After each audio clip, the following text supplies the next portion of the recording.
I just wanted to speak about my experience because some people do ask. And I guess I won't have to repeat it 1,000 times. Yeah, you have an onset preeclampsia. And I'm just like, okay, what is that? And yes. I've been outside, like, for real, like, having a good time. When I say outside, let me clarify. Yeah. And I'm just like, what the hell happened to my face? Right. Your son is being transported to Greenville. And I'm just like, what?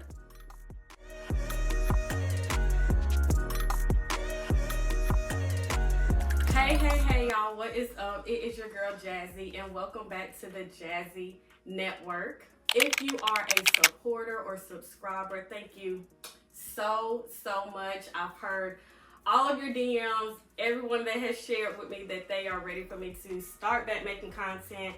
I really appreciate you, and I did hear you, and here I am showing up, showing out. And also, if you are new, thank you again for clicking on this video.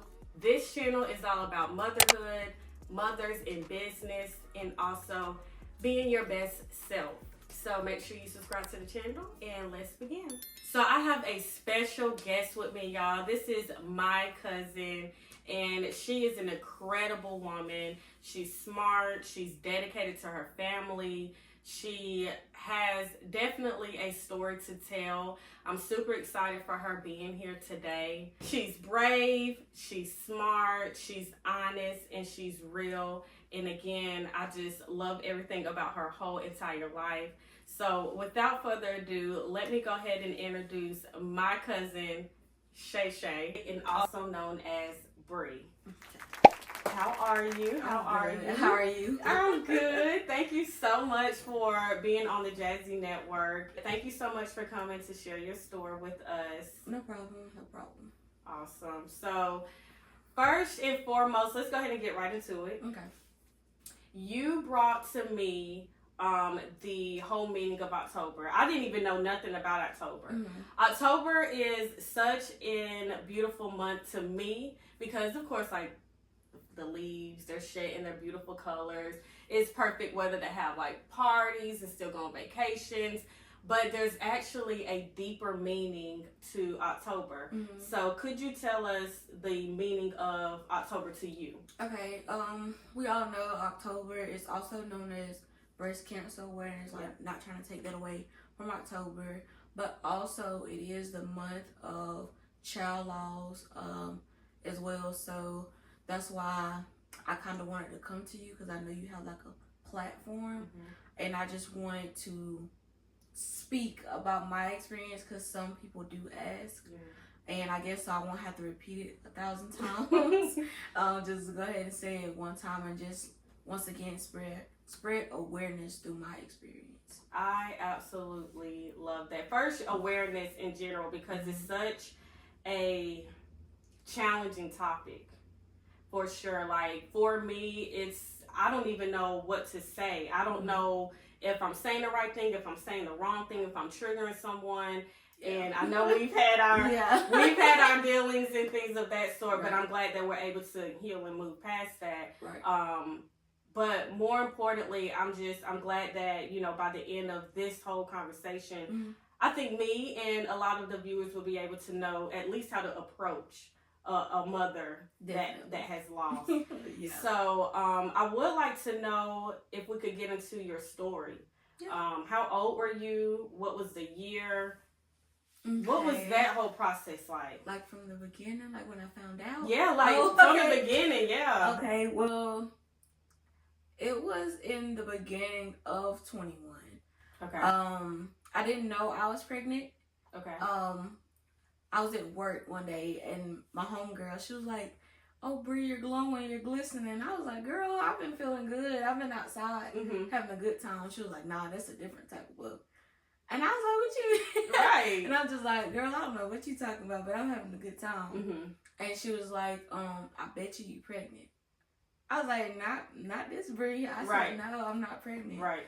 And she was like, "How you know?" I said, "Because I just know. You know, aren't you supposed to know when you're pregnant?" And then she said, "I bet you're pregnant." I didn't pay no mind to it, so I let a couple days skip because I was like, I don't have no symptoms. I have PCOS, so I don't have a menstrual regularly. So not having a menstrual every month is not abnormal to me. Right. So I let a couple days go by, and I'm just like, that's still on my mind. Right. Where the shit is, I like, feel that. and I've been outside, like, for real, like, right. having a good time. Drinking. When I say outside, let me clarify. Yeah. Yeah. Tell them what outside means. I've been outside, like, hanging out with my friends, having a little drinks, Okay. you know, stuff like that, you Right. know, type thing. So, let a couple days go by, and I was like, I'm not going to buy one of them expensive pregnancy tests. I'm about to go on over here to get one of the dollar ones. Because I said, I'm not... We know about the Dollar Trees. Listen. I'm so serious. So, I went and got one. And I went to my mama's house because that was the closest house to go to, so I could just get it out the way. Yeah. Because I had plans. I had plans to go out with my friends. I was like, hold on. So I took, went to my mama's house. I took it. I'd never seen 2 lines pop up so fast.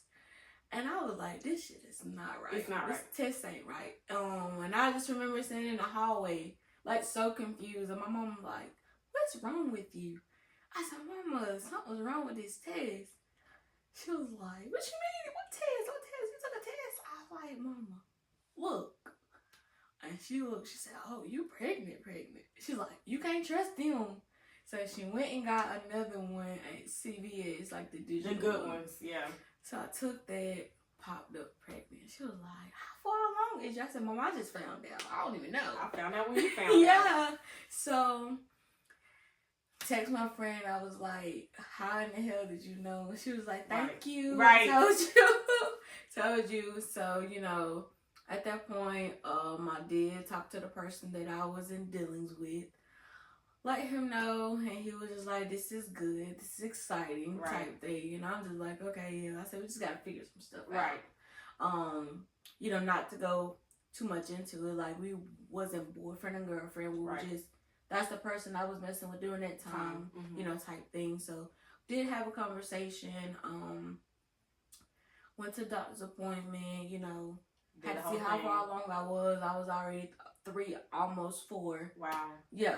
Wow. Yeah. So you were second trimester. You didn't have no. Wow. I didn't. Oh, girl. And I was like, that's crazy, because you know, like, you see that on TV, and you're like, that don't really happen. Right. But in my case, it really did, because I didn't have no bump, didn't feel anything weird. So pregnancy journey for the most went okay. Doctor's appointments, you know, checked out, blood pressure and everything's good. Okay. Eventually I started like vomiting, like, you know, eating certain stuff. I couldn't keep nothing down certain times. I did get the flu when I was pregnant. Ooh, didn't like that. Yeah. So as you know, going through the months, going through the motion, and everything like that. Then doctor noticed that my belly was big, was getting too big and stuff like that. So they wanted to make sure that I had enough fluid around the sac. Okay. So I had to go and get on a monitor. You know, at labor and delivery. Yeah. So I'm sorry. So how far along were you at that point when they were noticing? I was 35 weeks. Okay, so you're close. Yeah. Okay. I was 35 weeks. But like during that time, I could tell like I was having a lot of pressure on my pelvis area. Okay. And I was dilating. Okay. Already at that point. Oh wow. That's why they took me had to be bedridden for a while, because you know I was still doing a normal stuff, like walking around, you know, doing all that. So I remember from that point, I just remember like it doesn't seem real how quick things could turn around, like you didn't think. So I remember I was getting off work and I was going to see Nana for lunch. Okay. And Nana's, of course, my grandma. Right. Right. So I told her, I said, let me go get on this monitor, then we'll have lunch together. And most time when I'm on the monitor, it don't take long. You know, they're checking. Yeah, you in and out. And I'm just like, they taking mad long. Did they forget about me? Right. So I'm pressing the button like, I'm trying to go have lunch with my Nana. You know, she's waiting on me. Right. Yeah. So they was like, hold on, we're running some tests, trying to see what's going on. I'm just like, what do you mean? What's going on? Mm-hmm. You know, because up until this point, everything's It's fine. Mm-hmm. She was like, have you been feeling any pain? I said, other than like the pressure within the pelvis, like y'all said it was normal. Mm-hmm. So, you know, I didn't think anything worse about it. And they was like, well, they needed to get my blood and a urine sample. And I was like, okay, what are we testing for? They was like, they wanted to see if I had any protein in my urine. Okay. I'm just like, does this stuff happen so fast? Because I said I just had a doctor's appointment literally like a few days ago. Right. And y'all didn't say anything about it. You know, you always get a urine sample. Right. Every time you go. And nobody said anything. Right. So I'm like, okay, whatever. Man, come get all the stuff. And then they was like, we're going to admit you now. I'm like, admit me? Oh, how you going? Like, what's going on? You know, didn't know anything. I didn't get anything. Right. Like, when I tell you the communication that was they was trying to keep it having, I didn't get anything. Right. And I was like, hold on. What are you talking about? And this is during COVID. So you only can have one person in, and that person has to stay. Yeah. Because, you know, first time mom, I'm calling my mama. Yeah. You know? Right. Excuse me. I will call my mom and be like, hey, mama, they're saying they're admitting me what could possibly be going on because they're saying this. She said, huh? Like, everybody was thrown off. Right. It was like, your appointment was just good because my mom wanted to go with me to the appointment. We was like, everything checked out at your appointment. I was like, exactly. So I'm kind of confused with what's going on. Went and got admitted. They put me on the magnesium. They said my blood pressure was high. Like, all everything. Of this. Right. And I'm just like, I feel fine. I didn't feel out of it. Right. I eventually was able to call the father of my child, and I was letting him know. He was like, hold on. You know, he was confused too. He was like, we need answers. You know, he was on the way, and I was just like, well, hold on. You know, my mom was trying to get me a backpack. Right. You know, like everybody's rushing. Everybody rushing. Everybody couldn't. Trying to figure out what to do. Get everything. Because they was like, the only person that could come in had to be the one to stay. It couldn't be any swapping. Right. So, I guess you wanted to, you know, talk to him so they could figure out, like, okay, what do we need to do, you know, for that. So he was able to come up, and they were like, yeah, you have an onset preeclampsia. And I was just like, what is that? Okay. They wanted me to push. Okay. And I'm just like, am I allowed to have my kid naturally? But we didn't have this. We didn't talk about this. Right. Didn't know anything. Right. So, you know, I'm 2 hours in pushing. 2 hours pushing. And I was so tired. Did you get the epidural? I did get it wasn't a choice. They was like, you need the epidural. And I was like, wait, what? Right. You know, like. You didn't even have time to even think about if this something you wanted, talk about. Okay. Yeah, so I was like, okay. I'm trusting him because I don't know. We don't know what to do. You know, we've never been in this type of situation before. And I was like, okay, got the epidural. You know, of course, got the epidural first, you know. Started pushing, nothing, you know. And I was like super tired. And the medication was so heavy because like heavily sedated. Yeah. All that. I just remember pushing and like falling backwards. Okay. That's all I remember. Like hallucinating or like literally like falling backwards. And I heard the father of my child saying, something wrong with her. She's not responding or you know, and then I don't remember anything after that mostly. When I finally woke up, he was like, you had an emergency C-section. Oh wow. I didn't know, but I think I woke up and like blanked out because I do remember like feeling a cheek rub against mine. Okay. And I guess like they took pictures and stuff like that. I don't remember anything else after that. And that was your son's cheek. Okay. Far as I know, in that moment, like once I woke up and they explained everything to me, he was fine. Okay. Like in that point. Okay. Woke up. Of course, everybody had to tell me everything because they was like, you were heavily sedated. My boyfriend was like, you were heavily sedated, like beyond. Like my stepmom was like, yeah. So she was there too. Like once you know. He got to talk to my dad. Like, he was delivering the messages to my parents. Okay. You know, like, hey, he's here. You know, we're trying to get her, you know, up. You know, like they heavily sedated her, type thing. And I just remember them saying that, hey, your son is being transported to Greenville. And I'm just like, what? Let's pause. Okay. So you wake up, Mm-hmm. but your son is now not there, Mm-hmm. or they're telling you they're about to. Yeah. Okay. And I was asking the father of my child, I was like, what's going wrong? on? What's wrong with Greyson? He was like, they didn't really let me go back, to him like that. They were like, they were working on him. Like, I seen them like trying to get blood into him. But I was like, okay, I'm confused. Yeah. They said I lost a lot of blood. Right.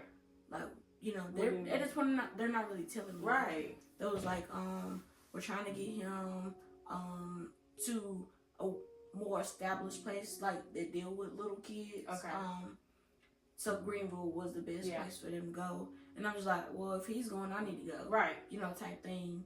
And they was like, they wanted to make sure like that. I'm like, honey, at this point, y'all already done heavily sedated me. I'm going with my kid. Right.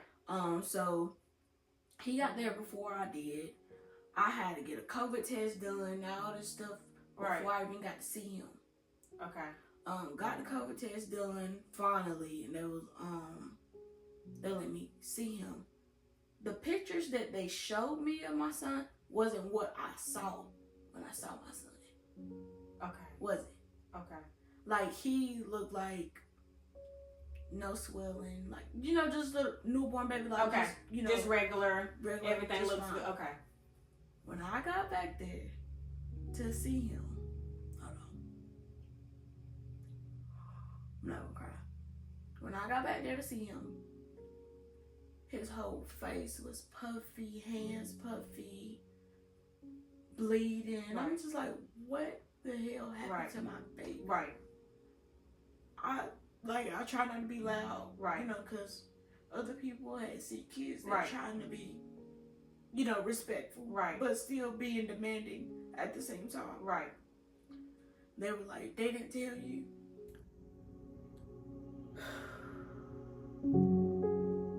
This is heavy.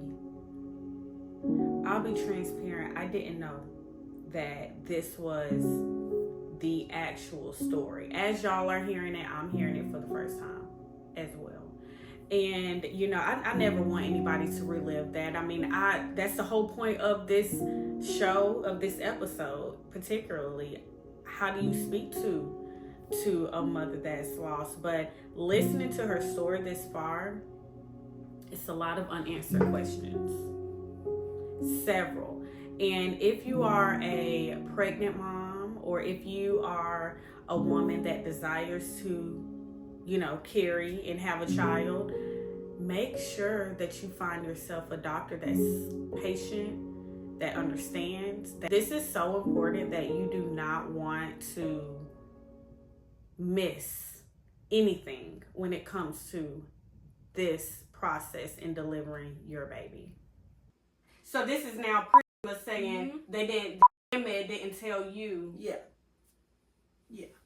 So I'm like, no, nobody told me anything. They just told me that my son was being transported here, and I'm like, I'm not leaving like my baby. Right. And I was like, I haven't even got to hold him. Right. Nothing. Hold on, let me get some tissue. Hold on. Girl, I'm demanding questions now because that wasn't my baby in those pictures. Right. And I asked 1,000 times, are you sure this is Greyson? Right. I'm the mother, right. Telling my name and the father's name, type thing. They was like, yes, ma'am, this is your son. And I was like, please tell me what happened. Right. So basically I wasn't even supposed to be pushing because my canal was too small and narrow. Wow. So that might have. He was stuck. So they had to bring him back up. They did use a vacuum, but he didn't develop the enzymes to clot his own blood. Right. So basically I think a vessel busted and burst in his brain. And they can't operate because if you don't have the enzymes to clot your blood, it's over with type thing. And I'm just like, I didn't know that he didn't develop the enzyme for that? Like, at what stage Right. do they develop everything? Right. Because I was under the impression that, he was fine, Right. type thing. I said, this just came out of nowhere. Right. The only thing I did know is that his lungs were not developed at the point that they should have been, and I had to get like 2 rounds of injections for that. Okay. But I had already, had that going. Right. During your pregnancy. Mm-hmm, Okay. during my pregnancy, but nothing else. And I was just like, wow. Yeah. And I was like, it just didn't sit well to me. Like, when I tell you my baby was puffy, Yeah. like Swole from head to toe. But I am thankful that he was not having any seizures. Yeah. And things like that. And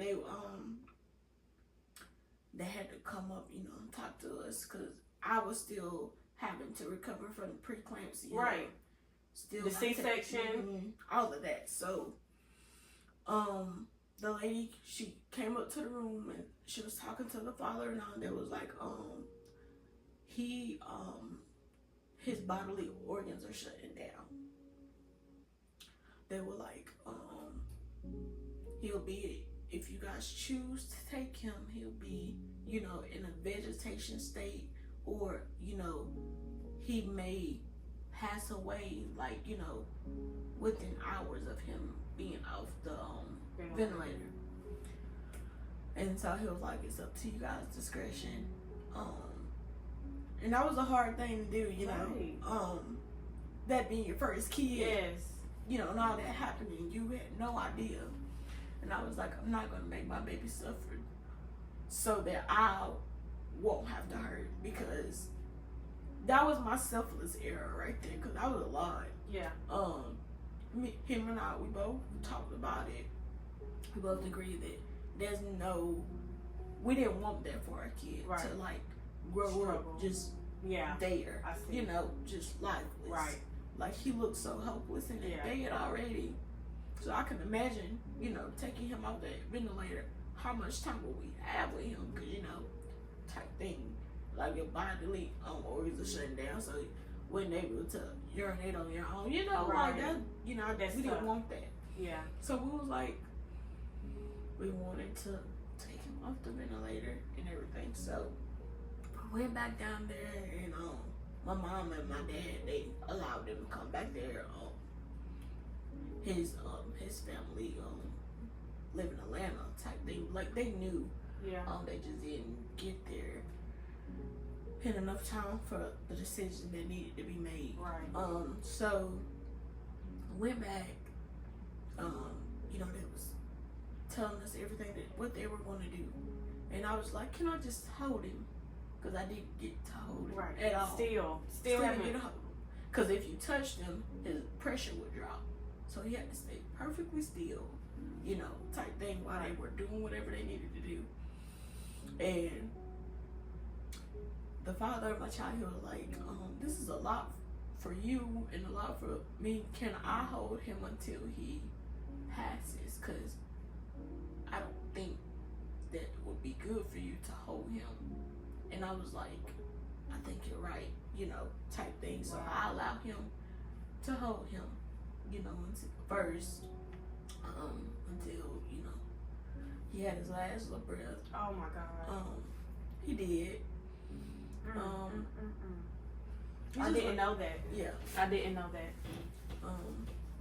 But until he passed, my mom sung him a song, and everything like that. He let out his little last squeal, and then they were like, he has now, passed. And the hospital in Greenville, they were very supportive, Yes. very nice.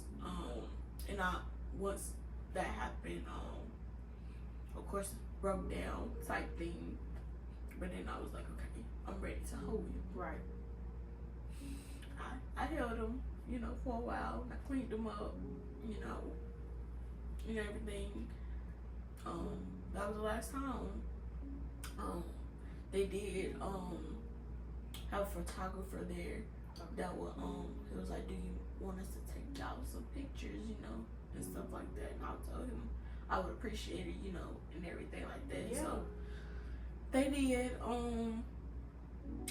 We did that. Then I was ready to go. Yeah. I didn't want to stay there. Right. And I was like, can I please be discharged? Right. I have to prepare to for my baby's funeral. funeral. He was born on the 27th and passed away on the 29th. So got the autopsy result, and then it came back that they couldn't declare if it was the vacuum Okay. or it was the vaginal push. And it probably was a little bit of both, because I don't think I've ever heard a story with the vacuum having to be used where it's been, you know, whether, I don't know if it was been too forceful with it, you know, type thing. And that's just something I just had to learn to accept. And that was hard. Yeah. The carelessness about it. That's like, you know, like when you were pregnant, I was like, you know, hey, make sure you ask these questions, you know. And I didn't know a lot of things until after I had him. Right. And I wish I would have known. Yeah. Prior to like certain family members had like hard times with delivering, like, you know, that can play like a role in like within myself. Right. But I didn't know that until like, you know, after the situation was with him, when I was like, y'all know I was pregnant, you know, like you could have like been like, hey, you know, I don't know if anybody wanted to damper my moments, but I don't feel like it would have been a damper. Right. I just feel like it would have made me more aware of the situation. I'm like, okay, like I heard that, okay, so this has happened, like to someone in my family. Right. You know, how I see what you're saying. So basically, because if they had said something about like, oh, make sure you do this and this because this happened to my cousin, sister, whatever, that can come off to you as negative. So they probably didn't want to tell you. But in this case where things like hit the fan and things are serious, now you know how to prepare yourself, what to do. That's very, very, very smart. Yeah. And that probably would have been very helpful. Okay, let me go back. So I know you don't want to bring him up, so I'm not going to go focus in on that.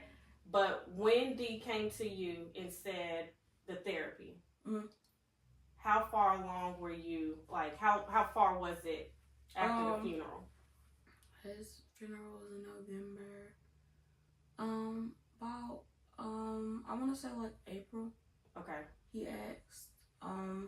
So that's roughly about 5 months, about 5-6 months. And I'm just like, I don't think I want to talk to a therapist about it. I didn't think I was, you know, the saying type thing, you know. And I was like, I never really talked to anybody about my feelings. I never, you know, that's like beforehand, you never thought about therapy. You were one of them. Yeah. Okay. Definitely. So you still had that. You never thought like part of my healing needs to be me, possibly with a therapist. No. I know I needed to do the work. I know I'm not really in the Bible type thing, but like I do know the fact that is a reason why he put you through certain things. I'm just like, okay, what's my reasoning for this? Right. I want to know. So now you want answers from God. Yeah. Got it. Because I was angry. I was like, what did I do wrong? You know, I know I wasn't married, you know, type thing, you know. Wow. You know, I was questioning a lot. Like, what in the world was I doing? Like, I went to school, got my own stuff, had a lot of fun. You know, I'm being young. I was, 24, turning 25. You know, got my own spot, you know, got my degree. You know, I'm living life at this point. Wow. You know, type thing, you know. I'm just like, I did some of my stuff in order, you know. I know I'm not gonna do everything to the T, you know, type thing. But I'm questioning a lot of stuff. Like I'm angry, type thing. And people kill me when it was like, well, you're not the only one. I'm just like, I understand it, but I'm going through it right now. So that's not helping me right now. Like, well, you're not the only one. You still got to keep going. Healing to me is one of those words that oftentimes it holds so much value. And if you really know how to heal, go through the steps of healing more so, because sometimes you just don't know where the doggone start. But once you understand what healing will do, once you understand where to start, once you understand that acceptance, as hard as that sounds, once you understand that, that is the first step.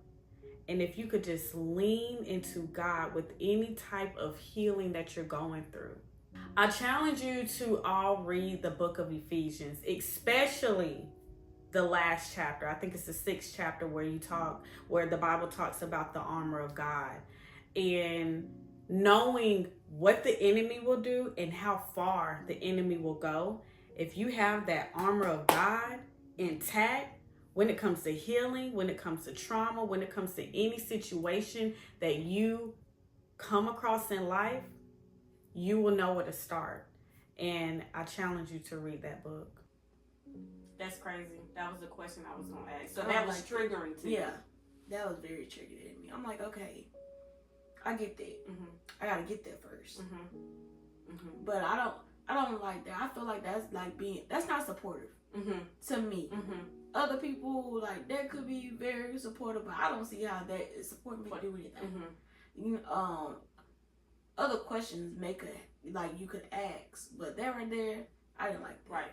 Didn't like that at all. And, I'm really doing this, like with him and I type thing because my parents didn't know what to say.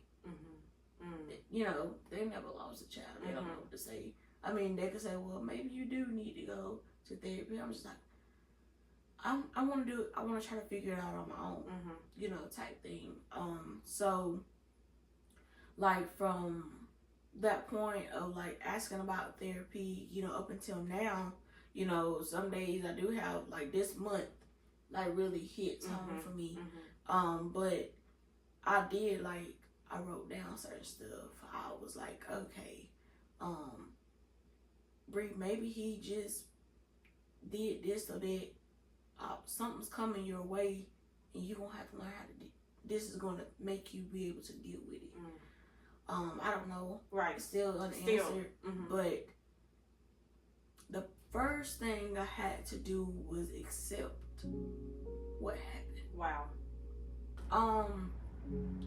People still ask, like, how did you make it out, because they have a hard time. Right. Like, I can't answer everybody's question. You're literally answering all of my questions. No, you are literally answering in order. That's crazy. Yeah, but okay. Because people ask, like, they're like, bro, you lost a baby? And I was like, yeah, I did. It was like, you're a very strong individual. It was like, just to see you, you wouldn't think that. It was like, because you're so, I guess, humble, you're very nurturing to people. Like, you don't really say no to people unless they really rub you the wrong way, type thing. Like, it was like, you wouldn't know that. I'm like, it's not something that I display. Right. Because I don't want people to think they have to coddle me. Right. Right. It's the way that you need to approach the situation, of course. But, like, I was broken. Right. But, like, I'm not gonna say I'm not broken now. I'm telling me, like, I don't, upgraded type thing. But, like, but time. Yeah. Time for sure. Yeah. So, I love that you decided to share your story. I feel like I learned a lot and I took away a lot, especially the don't do this, suggest this. Look, hey, this is how I heal. Or, even for someone like myself, I could even recommend them maybe resources or, like, hey, I have a cousin that went through that. I don't know how to speak to that, but maybe if you're really having a hard time, I can connect you with her. That would be, like, do you think that would be any type, like, obviously you would have to be open to it. You Right. have to have the time, and you know, you might not even want to talk about it, but Yeah. that would be a way to kind of maybe have a conversation or open up the conversation. Yeah, there has been a few women like on Facebook, like they have post like each year I like post like some type of awareness Right. about the situation, and a lot of women ask like, hey, how did you heal from Right. that, or like what did you do, you know, type thing. And I answer them, or like somebody will inbox me and be like, you're so brave to talk about it. I don't think I could ever do that, you know, type thing. And I'm just like, I understand that's not for everybody. I never thought I would be doing nothing like this, but like, because as you get older, you know, things change, and so like your perspective of things change too. So yeah, I love that. I absolutely love that. Well, guys, I thank you so much for tuning in this far, watching it all the way to this point. Again, we ask that you subscribe to the channel. All of Shay Shay's social media tags and handles will be in the description bar. I'll also add it to the screen somewhere, however that will be. But I do want to ask, do you have any last remarks? Like, if you could speak to a mother at any phase, whether it's the beginning, they're in the middle, or, you know, it's been years and it has passed, like, what would you say to her? Just any mom, like not anyone dealing with like the loss of their child. Right. Any becoming mom, know your body. Listen to your body. Of course, like everybody, pregnancy is different. Right. So you can't say, oh, if you feeling this, then this must be it. But like, be in tune with your body. Wow. Like, and that's one thing I realized too. Like, throughout before I was pregnant, I was in tune with my body. You couldn't tell me nothing about my body that I didn't know. At one point, I felt like it was a slip through, that I wasn't listening to my body. I was still trying to conquer everything instead of sitting down, you know, and basically being pregnant type thing, you know, like not doing too much. But that's just my key. Like, listen to your body. Wow. If you have questions, and then like you go to see your doctor or whatever physician you go to see, and they're not giving you what you need, or you feel like stuff is still unanswered, get a second opinion. Get a second opinion. Even though like some doctor's office will try to call, because that happened with me, call and be like, okay, why you want to see another physician? Don't let that be like, oh, like this too much to try to explain. Do what your heart says. And go see somebody else. And just like a mom, you know, stand on it. Be a mom, you know, stand on whatever you have to stand on to take care of your kid, yourself. And if people that has lost a child, or, you know, however it may have happened, that are still struggling, some people may want to go see somebody professionally. Some people, to me, journaling helped me a lot. You could catch me some days talking to the wall, you know, I'm getting it out type thing. It just depends on you and what you're comfortable with. I love that. Thank you. You're welcome. Thank you. Dear God, Almighty God, greatest of them all, God, there is no one that can even touch the level of power and authority that you have, God. And I know that, and I recognize that, and I appreciate, God, your love and your grace for me, for all the people that walk this earth, God, that does right by you or doesn't do right by you, God. Everyone that has breath, everything on this earth, God, that has breath, shall give you praise.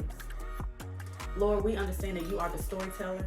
You are the beginning, the middle, and the end, and that you created us to come here to do your word, to do your purpose, God, and to fulfill what it is that you have in store for us. God, we have angry mothers, God. Mothers that don't understand why, God. Why would you? How dare you, God? Something so precious, and consider yourself to love me. And I lost the most precious thing to me, God. How? Why?